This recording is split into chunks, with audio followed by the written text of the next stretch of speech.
Et salut à tous les amoureux de la chose ludique, c'est Magna Magister en direct de la bibliothèque pour ce scénario express numéro 5 déjà, qui va vous proposer tout simplement de débuter une campagne médiévale fantastique classique avec un scénario prévu, on va dire, pour des personnages niveau 1 que j'ai joué moi pour la petite histoire en système ADD2 dès le départ, mais la suite de la campagne après, je me suis passé en système Rollmaster.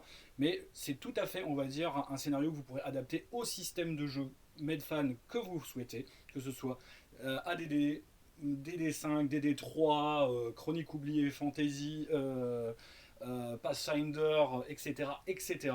C'est vous qui voyez. La liberté vous appartient. L'important, c'est d'offrir une bonne histoire et une histoire que vous aurez simplement préparée grâce à la vidéo que je vous propose. Pour le contexte, c'est un monde que j'ai créé, voilà, qui s'appelle donc les Royaumes Fragments. J'ai on va dire un cahier comme ça où j'écrivais, comment dire, je faisais mes cartes, comment dire, depuis donc 2007. Donc voici à quoi ressemble le monde en question, et donc on jouait en fait pour commencer dans la Pléiade, dans ce morceau, on va dire, je crois que c'est celui-ci, voilà, que l'on appelle donc le Vieux Royaume. Et donc après j'ai décrit justement le Vieux Royaume qui est ici, et donc notre premier scénario va se passer donc dans le fameux duché d'Arcante, qui est, on va dire, l'un des éléments donc de ce Vieux Royaume. Alors, l'intrigue s'appelle Quand sonnera l'Alali. On part donc du principe que nous sommes face, on va dire, à une classe noble particulièrement dégénérée, particulièrement, on va dire, cruelle, qui a décidé purement et simplement de faire perpétuer une vieille tradition, une tradition d'une chasse humaine, qui persiste donc à travers une société secrète donc, que l'on appelle donc la confrérie de la Veine, voilà, tout simplement.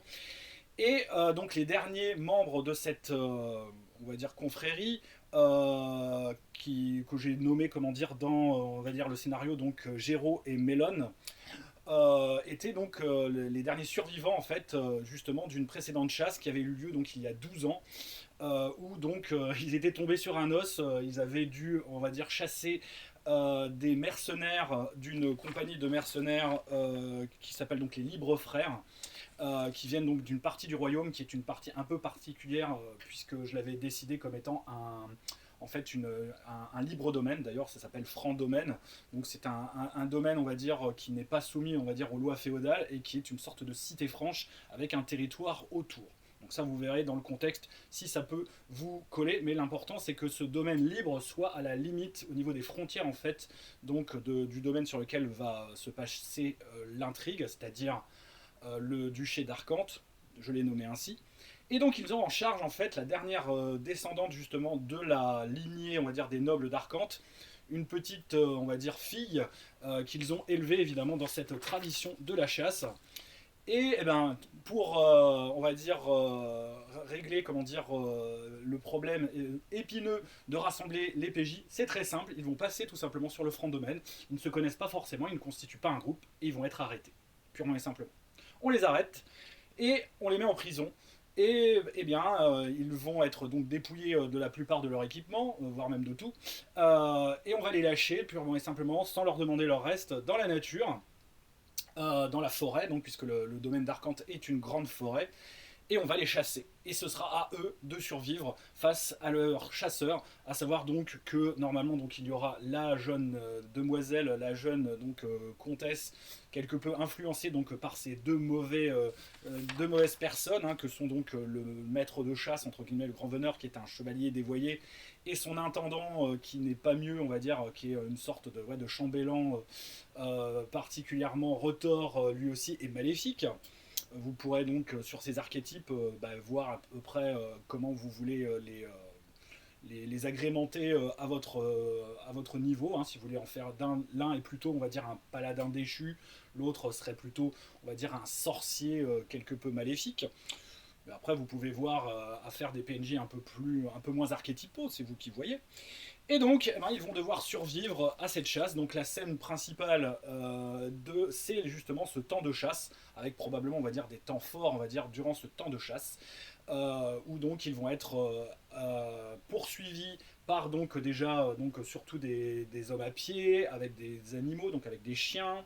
Ils vont être poursuivis ensuite par des hommes à cheval, avec des lances, avec des pics, avec des épieux de chasse.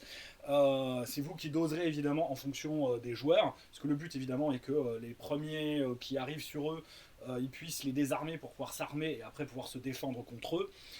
Et donc possiblement leur échapper ou justement se retourner contre eux et purement et simplement mettre fin on va dire à l'hégémonie on va dire de ces gens qui perpétuent justement cette chasse on va dire cette coutume on va dire ignoble et venger ainsi donc les on va dire quelques dizaines, une vingtaine de paysans, de vagabonds et autres forestiers qui étaient encore, on va dire, oui, exterminés à chaque pleine lune, puisque les chasses se passent durant les 3 nuits de pleine lune chaque mois. Eh ben, il fallait donc évidemment, laisser, enfin en tout cas faire en sorte que cette tradition ignoble ne se perpétue plus. Ils pourront évidemment aussi en rapporter s'ils ont l'audace jusqu'au roi, qui du fin fond comment dire de son trône, on va dire s'en fiche un peu lui ce qu'il a voulu. De toute façon, voilà, il savait que le problème existait. Sauf qu'il l'a mis un petit peu sous le tapis, il a dit bon maintenant vous vous êtes fait un peu voir, donc vous arrêtez vos conneries, vous êtes quand même des nobles, donc il ne pouvait pas non plus les juger on va dire comme cela. Facilement en tout cas, sans preuve manifeste de leurs exactions, surtout face à une tradition comment dire domaniale spécifique. Donc voilà, en vertu des traditions, c'est assez dur de faire justement. Excusez-moi, il faut que je rebranche car je suis en batterie faible. C'était assez dur justement de, on va dire, condamner des nobles pour ce genre de pratique, même si c'est assez ignoble, hein, on est d'accord, mais on est dans un contexte évidemment d'un médiéval fantastique assez méchant, qui donc serait, on va dire, voilà, qui pourrait, on va dire, d'une certaine manière plutôt, je dis pas être d'accord avec ce genre de pratique, mais en tout cas, on va dire, laisser faire tant qu'ils sont pas au courant. Donc là, évidemment, s'ils sont mis au courant, les joueurs, les personnages joueurs pourront être donc les témoins et donc justement faire cesser ces pratiques. La jeune noble, évidemment, la baronne, bah, elle était mal conseillée, hein, c'est normal, hein, donc ce n'est pas de sa faute. Voilà, c'est triste, mais c'est ainsi. Et donc elle sera évidemment préservée de tout, et c'est tous ses collaborateurs, s'ils sont encore vivants, qui tomberont voilà, en disgrâce et seront probablement emprisonnés ou décollés, comme on disait, c'est-à-dire qu'on leur coupera la tête. Voilà, ça c'est donc pour le premier scénario que je vous propose, qui est un scénario assez simple. Pour réunir le groupe, en tout cas, voilà, donc vous avez une première scène, ils se font alpaguer, donc vous pouvez la faire jouer, hein. La scène de l'arrestation, où donc, ils doivent prendre sévère. Souvent, on va dire, ils vont prendre à un contre pas mal de monde, hein, s'ils sont isolés, évidemment. Ensuite, la scène, évidemment, où ils vont faire leur rencontre dans la prison, très important aussi, où on va donc leur en dire le minimum possible, mais on va dire, on va quand même leur faire dire par d'autres prisonniers ce qui les attendent.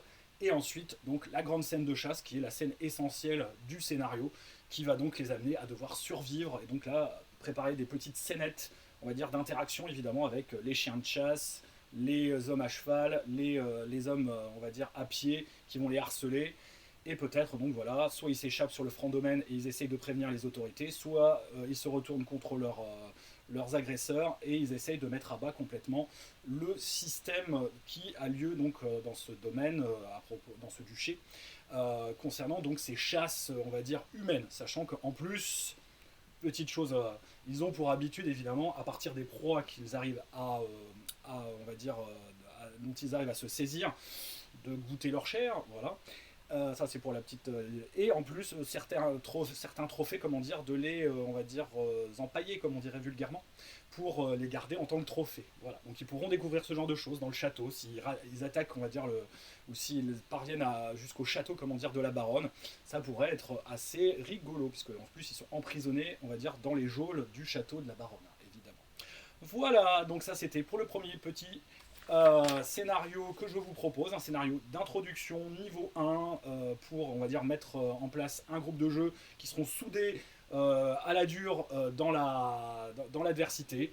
J'espère que, on va dire, ça vous plaira et je vous donnerai donc évidemment la suite dans des futurs scénarios express de cette campagne donc, que j'avais commencé à mettre en place dans les royaumes fragments, donc dans ce fragment uniquement qu'on appelle donc le vieux royaume. Voilà, c'était Magna Magister pour donc le scénario express. Mettez des pouces, des commentaires, abonnez-vous à la chaîne. Et j'espère donc que vous jouerez bien et que vous jouerez surtout avec le jeu qui vous plaît et avec les gens qui vous font plaisir et à qui ça fait plaisir de jouer avec vous. C'est ça l'important. Merci d'être passé sur la chaîne Tabula Rasa. À bientôt!